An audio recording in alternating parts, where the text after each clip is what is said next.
Nung buntis pa ako, may nanghiram sa amin ng pera at sabi babayaran daw sa katapusan. May nakatabi kaming pera at para pambili yun ng mga gamit ni baby. 2 months pa lang ang tiyan ko nun. Pinahiram namin ng asawa ko kasi sobrang kailangan daw, naawa rin kami.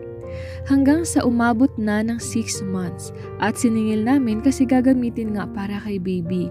Nagbigay pero kalahati nga lang, nakakadismaya lang kasi ang daming alibay. Hanggang sa nanganak na lang ako at malaki na ang baby ko, nag-first anniversary na ang utang niya. Hindi na namin siningil ulit kasi kung gusto niya talagang magbayad, gagawin niya yun. Nakakapagod na rin at minsan kami pa ang nahihiyang maningil. I admit na nagtampo at nasaktan ako lalo na nung sobrang kapos kami. Sa panahon na siya yung nangangailangan, pinahiram agad namin. Pero nung kailangan na namin ang aming pera, wala. Ipinagdasal ko na lang kay God at gumaan naman ang aking pakiramdam. Hindi ko naiisipin yun para makamove on na rin. Kung magbabayad pa siya, okay. At kung hindi na, okay na lang din. Nakaranas ka rin ba ng ganito? Yung mapapag-greet ka na lang ng, "Uy, happy anniversary! May plano ka pa bang magbayad?" Well, pwede mo namang gawin ang mga bagay na to. Una, singilin mo pa rin ang paulit-ulit. Depende rin kasi yan kung magkano ang hiniram sa'yo. Well, maliit o malaki, pinaghirapan mo yun kaya singilin mo. Pero asahan mo na makakatanggap ka ng maraming dahilan ba't hindi pa siya magbabayad. Yung iba, ibablock ka na sa social media, hindi na magpaparamdam at worse, hindi na magpapakita. Ihanda mo ang iyong sarili kasi siguradong iinit ang ulo mo. Yung iba rin magiging kaaway mo pa at sila pa ang may ganang magalit. Inunahan ka pa. Hanggat kaya mo silang singilin, gawin mo. Yung iba kasi hindi na tinatabla ng hiya eh. Magdasal ka rin sa Panginoon upang magabayan ka.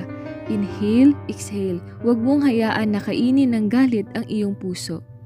Pwede mo rin gawin itong pangalawa. Maghanap ka ng tao na pwedeng maningil sa kanya. Yung alam mong hindi mahihiya at sabihin mo na bibigyan mo siya ng balato. Depende na sa'yo kung magkano ang ibibigay mo as long as masisingil niya yung taong may utang sa'yo. Nagawa na rin namin dati to. Effective naman, yun nga lang, nagbayad nga at wala pang interest yun. Additional gastos pa kami kasi nga nagbigay pa ng balato para lang masingil ang 2 years na utang. Ang tindi. Pero okay na rin ang ganito kaysa hindi na talaga mabayaran, di ba? At ang pangatlo, tanggapin mo na lang na hindi ka na talaga niya mababayaran. Nakakalungkot lang no kasi ang dali mong kausap nung pinahiram mo sila. Nangako sila na magbabayad pero kinalimutan lang nila. Minsan mapapaisip ka kung paano kaya sila nakakatulog. Hindi ba sila nakokonsensya? Hindi ba sila natatakot na baka mas lalong lumayo ang grasya sa kanila? Karma is real. Pero sila lang din naman ang nakakaalam ng buhay nila.